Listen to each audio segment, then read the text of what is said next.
Atara whātula Samoa Entertainment TV mai a pia maana tamua le mei ko itula. Wa tofia nei le malo le fionga ai au Hazelman wa pulisili o le mtanga luengoa o ngata longa maanga nu fa mauni ai e ka peneta mo le isi tolu tausanga wa savalia nei o le tamali i wa luas fluiva tausanga o tautua i vainga SS wa o onga wa ua loa lona si le fie e o nanga SS le whaatinonga o tiu te tau awe mata upu tau wa o onga se fulu tolu tausanga o ia tau avel to fingo le pule whaatonu moa o onga le ekalesia katoliko a mata mai i le luafe se fulu tolu e o mai le luafe se furuono sa mo inga lue o se whai a onga o se sui pule a onga whaape ai ma le tō finga pule a onga ia onga maua lunga le ekalesia katoliko sa apea foi o ia mata te fono mo le universite a wao Samoa le NUS mai le luafe su whae o mai e le tausanga e lua o lua tasi. Le fionga ai au ulo ia umia whae longa tau walo le Postgraduate Certificate in Education and Bachelor of Arts mai le University of Pacifica i Saute i le tausanga e a feiva se la wiva tolu. Nisi o tala wa tōwhia fo'i Dr. Eke Roma e a veama ofisa sili o le mtanga luenga le soifua maloloina. Le fionga le li profesa ai ono Dr. Alec Eke Roma o lo ia umia whae longa tau waloa o le PhD in Building Health Research and Capacity mai le University o Aukilani New Zealand. Whaatasiai maisio na whailonga mawalulunga mai le University o Peretania Tele. Sa whaau mai le University o Aukilani whailonga tau waloa le diploma.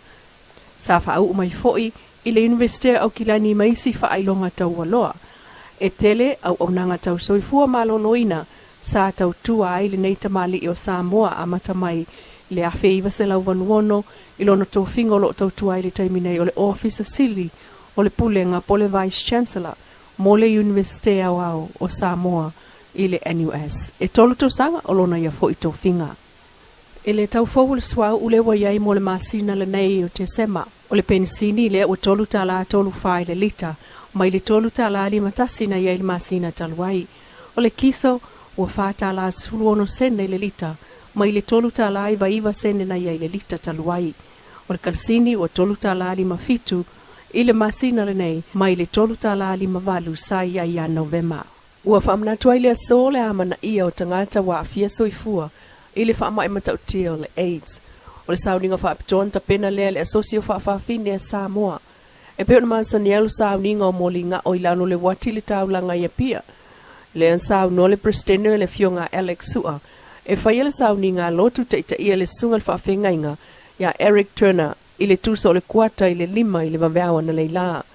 O le fionga le palamea, fionga fia me Naomi Mtaafa, ave iai le whaaloalo mo le saunuanga au tūl tusa o le lima i le maweawa. Ma whaasolo nei le sauninga o molingao, e mana tua i le nei aso whaalawao malo. Ai o so i fua o tātou tangata, ua mau ona o le AIDS, ma i lātou fo i o so i fua pea, ma le siama HIV e afua i le AIDS. E o mai nei wale o to iai se isi o le tātou tunu, ua mawhai o na whaailoa whaalawa i tele mailo na tangata o ia o lo o iai a afianga o le siama. O le tina ia peati ua maliu, sa na o le paulawa le na o le Samoa na mawhai, o na whaalawa i tele lo na afianga, ina ia whaafai ngofia ai o na whaatino ngā luenga whaamalamalama, i le puipuinga mai o tātou tangata, mai le HIV AIDS. Nisi o tala ua whaasolo lava le lalolangi ina tasi, United. E pe on amata mea tuai e tumoto le Pasifika, ma moli mawina nā tauolmanga, i le fono a tai o tumoto le Pasifika lea na whaia mai i Samoa, i le mai o Sene, talu mai lea songa fua, solua, ma ananafi. O le fono le nei e pe ona sao no le fionga le minista o whaato angan whai ngā whaiva a Samoa, le sunga la auli al mali e toa le watea pulata i vau Force Schmidt. Na whanau mai le fono na malanga tuai i Bangkok, i nai masina watua nai. O le fono le seats po le Small Island Developing States Forum, lua o lua. Tala noi nai awala e whaatinoi upu, ai wale na o whaamatalanga whaalele ma whaapepa whaatatia i lava lea. O leo mai whaatasi o tumotul Pasifika e ati na e metaltonu leisi le aitele o le fono le nei. Te tusa mata to Pasifika. E leo to yeise tu langa hole o le ese o isi tangata anu o se tato. Lo wente to mga hole o fimo foai tatu tangata anu. ia mai tāua ila le o le laitiki po te lele motu. E mana umia le tūlanga e tātou te whiangai pe mwhawhitau ni masali. E pe ia tupu tsunami ia tupu mai ulma fuia e tupu ia. Nā re atu tātou ni. Tupu maunga mu tonga nā re tātou. E whintau wha e pu mani me tutuila nā re tātou. Rona wina. E mana umia le tātou whilamu mai whaatasi, mani whaatasi. Ia tu umar Pasifika, i tūlanga o tātou atasi. Sauno fo ile fiongal minista e tatau lava no tātou wha asoa. Wa me e maua i nei avantu i tonga, ma isi atu motu mana umia mai ai. Wha pe nā foi, pe a mana umia ai e Samoa, e wha asoa mai la tau. Pe ol wha manuanga lo i aile tunu o Vanuatu i wha toanga o Manu Palangi po povi. Ia maua mai ai se nā vaenga ol wha manuanga o Vanuatu, mo Samoa, a wā taiminei o povi Australia leo ro whai ai tātou atinae ili taiminei. A whatara no nei mar minista o Vanuatu e tele Leilua tōtuna o Inga Popu. I must say it's the best meat in the Pacific. Ono le leif o le lato tausino la toma de fas. O le la watu fo e tātou whatetengi, pe whaina sa palai mai le jean lai Vanuatu. E mo tātou. Tano le tātou e Australia tau mai, le mele tau mai te roi nei. Alau mana ia whasoa i atonu e. Te le se sosoani mo tātou, tau te leo maula. Ai mau o mele sosoani e lata mai Vanuatu. A pena fotu langa leo i tātou whetō le melenton. Ia, tam whai fōi a whiti mani we rautonga.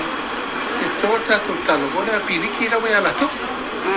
So the sharing lana nātu langa nā wefa mo muatau na tātou a soa tātou tomai. A soa tātou rofa, a soa poto wha, a soa whafo i o whawhitau. Ina ia i loa porar me tupu fōi manuai liu, loa mai me tupu fōi mwhetalo me wapena. O tūlanga lava taul wha awa wai peo na maua tāu mawha o tātou tangata, le itu na mafuli i ai wha talanoanga, ma wha asoa ta i ta ilvai sonei, pei fo na manu i ai si motul Pasifika, ua wha asoa atu i ai le talo pi niki a Samoa, e peo na sao no le fiongal minista. O le fono le ata i ta i o atu motul vai sonei, lo wha ngā solo ai fo i isi fono la iti, pei ta ina wha amawai ai ana nafi le fono tele tonu aso, tali malo ai Samoa ma le longlango, a malo au whaatasi, wha penao na mamoli ai le whaaftai, a le fionga le minista, i le fsoswani, mai tu uma, whaataunu ua ili nei wha moe moe. Lo Samoa Entertainment TV mai e pia mana tamua le fo yaso, ha o poponga tai au ili alofa o le tua whasaifuaya.